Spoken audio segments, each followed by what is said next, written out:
जय माता दी। प्रिय भक्तों, आप सभी का हमारे चैनल मन की शांति में बहुत बहुत स्वागत है। आज श्रावण महात्म्य के 20वें अध्याय का हम सब श्रवण करेंगे।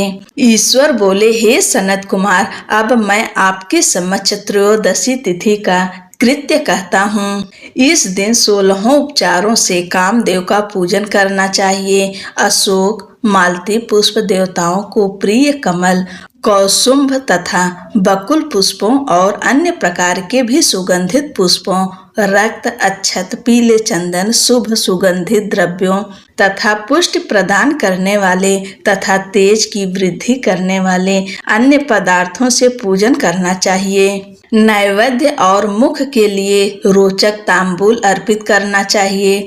तांबूल अर्थात पान में चिकनी उत्तम सुपारी, खैर, चूना, जावित्री, जायफल, लौंग, इलायची, नारिकेल बीज के छोटे टुकड़े, सोने तथा चांदी के पात्र, कपूर और केसर, इन पदार्थों को मिलाना चाहिए। मगध देश में उत्पन्न होने वाले श्वेत वर्ण पके हुए पुराने दृढ़ तथा रसमय तांबूल संबरासुर के शत्रु कामदेव की प्रसन्नता के लिए अर्पित करना चाहिए।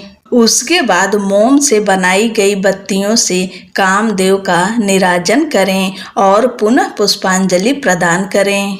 इसके बाद उनके नामों से प्रार्थना करें, जो इस प्रकार है। समस्त उपमानों में सुंदर तथा भगवान का पुत्र प्रद्युम्न, मीनकेतन, कंदर्प, अनंग, मन्मथ, मार, कामात्म संभूत, झसकेतु और मनोभाव, कस्तूरी से सुशोभित, जिनका वक्षस्थल आलिंगन के चिन्हों से अलंकृत है।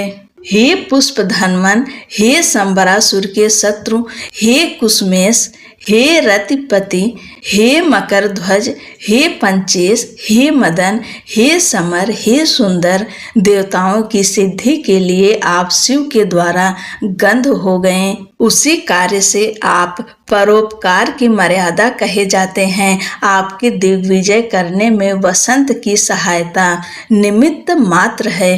इंद्र दिन रात आपका मनोरंजन करने में लगे रहते हैं, क्योंकि अपने पद से च्युत होने की शंका में वे तपस्वियों से भयभीत रहते हैं। आपके अतिरिक्त दृढ़ मन वाला कौन है जो शिव जी से विरोध कर सकता है? पर ब्रह्मानंद के समान आनंद देने वाला आपके अतिरिक्त दूसरा कौन है? तथा महामोह की सेनाओं में आपके समान तेजस्वी कौन है? अनिरुद्ध के स्वामी और मलयागिरी पर उत्पन्न चंदन तथा अगरू से सुवासित विग्रह वाले जो देवेश कृष्ण पुत्र हैं, वह आप ही हैं। हे शरतकालीन चंद्रमा के उत्तम मित्र, हे जगत की सृष्टि के कारण, जगत पर विजय के समय दक्षिण दिशा तथा पवन देव आपके सहायक थे।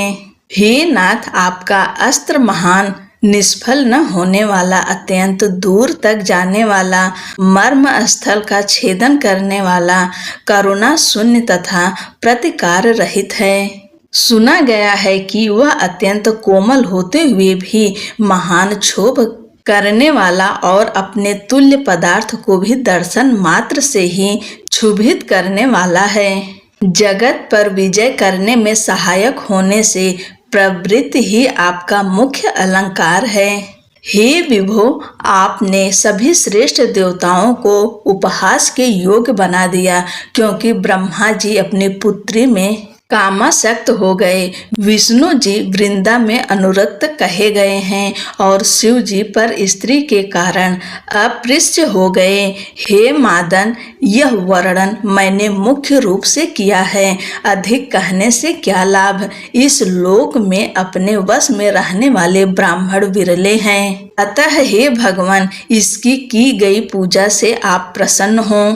श्रावण मास में शुक्ल पक्ष की त्रयोदशी तिथि में अपनी पूजा के द्वारा संतुष्ट होकर ये कामदेव सकाम पुरुष को अनेक प्रकार के अलंकारों से भूषित तथा मनोरम स्त्रियां प्रदान करते हैं और दीर्घजीवी गुणों से संपन्न, सुख देने वाले तथा श्रेष्ठ वंश परंपरा वाले अनेक पुत्र देते हैं। हे मानद, त्रयोदशी तिथि का जो शुभ कृत्य है उसे मैंने कह दिया। अब चतुर्दशी तिथि में जो करना चाहिए उसे सुनिए। अष्टमी को देवी का पवित्रारोपण करने को मैंने आपसे कहा। वह यदि उस दिन न किया गया हो तो चतुर्दशी के दिन पवित्रक धारण कराएं।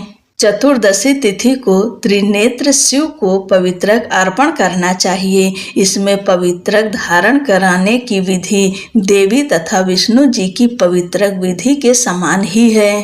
केवल प्रार्थना तथा नाम आदि में अंतर कर लेना चाहिए। शैव आगम तथा जाबाल आदि ग्रंथों में इसकी जो विधि है उसी को मैंने कहा। विकल्प में इसमें जो कुछ विशेष है उसे मैं आपको बताता हूँ। 11 तथा 48 अथवा 50 तारों का समान ग्रंथ तथा समान अंतराल वाला पवित्रक बनाना चाहिए। पवित्रक 12 अंगुल प्रमाण के, 8 अंगुल प्रमाण के, 4 अंगुल प्रमाण के अथवा पूजित शिवलिंग के विस्तार के प्रभाव वाले बनाकर शिव जी की प्रसन्नता के लिए अर्पण कर देना चाहिए। विधि पहले बताई गई है, फल आदि पहले कहे जा चुके हैं। जो इस व्रत को करता है वह कैलाश लोक प्राप्त करता है। हे वत्स, मैंने यह सब आपसे कह दिया, अब आप और क्या सुनना चाहते हैं? इस प्रकार श्री स्कंद पुराण के अंतर्गत ईश्वर सनत कुमार संवाद में श्रावण मास महात्म्य में त्रयोदशी चतुर्दशी कर्तव्य कथन नामक 20वां अध्याय पूर्ण हुआ। बोलो भगवान शंकर की जय।